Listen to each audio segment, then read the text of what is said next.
Ako po si Gladys Reyes Someru and welcome to another exciting episode of your one and only Negosyo Partner on TV.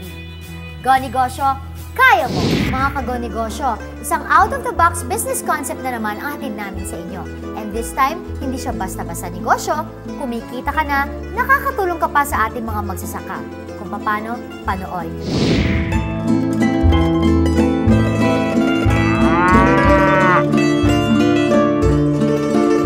Gusto nyo ba maging business partner ng mga magsasaka?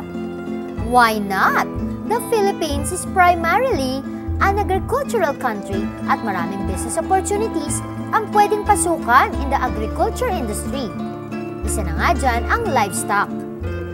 Pero kung ikaw ay empleyado sa Makati o nagtatrabaho sa isang call center, would you believe na kaya mo rin makapag-alaga ng kalabaw? Yan ang serbisyong hatid ni Mr. Danilo Fausto at ang kanyang Ona Carabao business model. The business of the dairy, for me, that was 20 years back. I often go back to the province to visit my parents. Pagka-bakasyon, you bring your kids, pakita mga apo. What I decided is to have something to do. So I bought 10 Carabaos. So might as well do something that will produce cash cow. Sabi ko sa inyo you don't have to stay in the farm para makapag-alaga ng kalabaw, baka, or kambing. I figured that in order to increase further our share in the market, we need to bring in more capital to produce more milk, buy animals, improve the breeding, the genetics of the animal as a dairy type. So I now concoct the idea of inviting middle managers, start-up families to have an alternative for pre-need plants, and the farmers who belongs to the cooperative who are properly trained, being managed with technological guidance and advice, proper capability enhancement being done by the organization.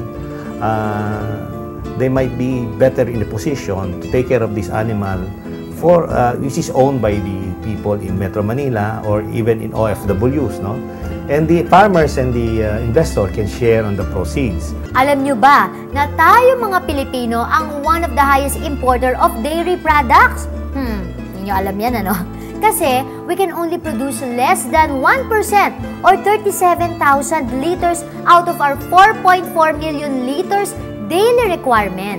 Kasi estimate nga ni Mr. Fausto about the dairy industry is a multi-billion industry, estimating to 140 billion net of income. Akalain nyo, hindi pala basta-basta sa pinag-uusapan natin dito. Malakihang negosyo pala to.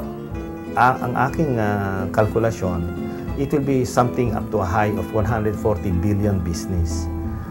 That represents the production of the forage, the milk production, the animal production, the delivery, the packaging, marketing, and everything, processing. That involves a huge amount. In addition from milk, you have meat. In addition to meat, you have hide, you have leather. Maraming opportunities sa pag-aalaga ng dairy animals. Tulad na lang ni Mr. Fausto na nagsimula sa negosyong ito bilang libangan. We can also explore opportunities in this type of business at kasama sa pag-unlad mo ang mga magsasaka. For me, as I always say, we need to give incentive to the farmer to stay as farmers. Because if the farmers are not making money in farming, nobody will be left farming. And so, in the next decade or so, there will be no more farmers producing food for our country. O kayo, baka gusto niyo rin bumili ng sarili niyong kalabaw, Sa pagbabalik po ng Go Negosyo, isang inspiring at interesting kwentuhan kasama po ang siblings in business. So don't go away, magbabalik po ang Go Negosyo, kaya mo! Naalala niyo ba mga ka-Go Negosyo ng Mother's Day? Nagkaroon tayo ng discussion on mother and daughter business partnership. Then last Father's Day naman, we have a father and child business relationship. Pero ngayon po, special pa rin kasi naman, di ba, magkapatid. And we will learn and appreciate the siblings as business partners. At ngayon po, from one of our formidable company, Brothers Burger. Kasama po natin with us, Mr. DJ Jose, Director for Administration ng Brothers Burger. And of course, Mr. Quito Jose. Hello. Siya naman po ang Director for Logistics and Operations. Parang bigla ka naging babes. So, kaya nga Sir, Brothers Burger, kasi nga, tatlo kayong magkakapatid dito. Si Sir Martin, siya lang yung wala dito. Medyo Sir DJ, busy. and of course, you Sir Tito. So, from that humble beginnings, paano po, ano ba yung mga napagdaanan ninyong trial sa pag-uumpisa ninyo? Marami. Like, nung nag-uumpisa kami, nagtatrabaho. Magkatabi yung restaurant namin eh. Nagtatrabaho ako doon, tapos pag basis sa kabila, sa Brothers, lilipat ako. Sasabihin ko lang sa mga chef ko, dali lang ha, tutulungan ko lang yung mga kapatid ko. Naku-multitasking ka pala nun, Oo, sir. parang kayo. So, yun. Nagsimula talaga kami na sila yung nagkakaha, nagbabas, naglilinis. So, nung nag-umpisa kami, 4 lang kami. Wow. Kaming Kayo lang tatlo. talaga.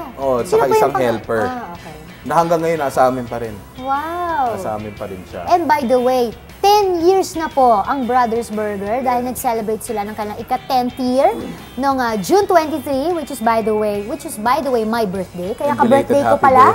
Ka-birthday ko ang Brothers Burger. Pero sir, bago natin pag-usapan yan, syempre, yung po mga mabalik tayo doon sa storya ng pagiging magkakapatid sa negosyo. Ito po ba ay advantage or medyo meron ding disadvantage na maitatawag sa... paano po ang setup ninyo? Sino po ang panganay?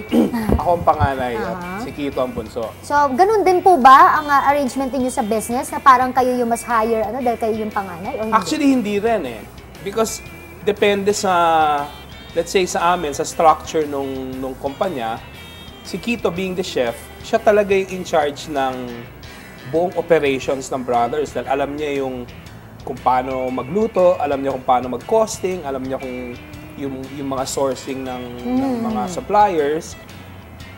So, mas malaki sweldo niya kaysa sa akin. Wow! Hindi nito yun, hindi nito yun. Pero okay lang yun. Dahil mas marami akong trabaho Mas maraming talaga. trabaho, yun. Kanya-kanya kaming responsibilidad at lahat naman equally important. Pero like si Martin, ito, yung mga design yan, siya nag-iisip lahat yan, packaging. Halimbawa, yung packaging. Yung sa amin is he creates, let's say in his mind, gawa tayo ng look, gawa tayo ng produkto. Ako, i-execute ko lang yun. Ako, I make sure na tama ang presyo, na hindi kami nanulugi. Na hindi na over budget. So, sa ganitong setup, parang ito yung tinatawag na 3 heads are better than 1. Di ba? Dahil, syempre, 3 silang, kaya mo naman, sino naman ang magnanais na loko-lokohin pa sila niyan? 3 sila, di ba? Na talagang in full force silang magkakapatid. Pero aside from that, sir, yung binanggit mo na kaunting challenges, ano yung may ituturing nyo na biggest challenge na dumating sa inyo dito sa negosyo ninyo na Brothers Burger? I think nung nagka foot and mouth disease. Oo, di ba? Nangyari yun eh. I think that was maybe 2001. Biro mo, beef product kami. So, yun talaga eh. Yung mga tao natatakot kumain ng beef ng time na yun. So, tinatanong nila, saan ba galing yung beef nyo? Yung mad cow. Mad cow, Ay, yun pa. So, I think that was one. And then, I think yung professionalizing the business, yun yung... Nung na-realize na namin na hindi na namin kaya, kailangan namin ng boss. So, actually, kami yung may-ari, but we have someone on top of us. We hired a GM. May general Who is a manager. professional. Teka sir, maganda pag-usapan natin yan sa ating pagbabalik. Nako, more inspiring stories po ng ating magkapatid na entrepreneurs sa pagbabalik pa rin ng Go Negosyo, Kaya Mo. Mga ka-Go Negosyo, I'm back sa masayang discussion ko with Sir Quito and Sir DJ. At syempre na pinag-usapan namin kanina yung dumating na sila sa point na kailangan na mag-hire sila ng someone na parang magiging boss, tama ba yun, sir? Na aside from them, na 3 sila magkakapatid, na may kanya-kanyang, syempre, role, ito na po yung nag-hire kayo ng GM. Yes.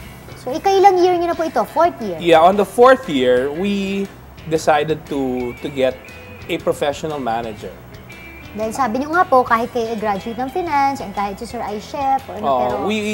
We figured na parang hindi na namin kayang palaguin yung negosyo on our own. We needed help already. And that time, 10 na ang stores Yes. ng, We had 10 stores.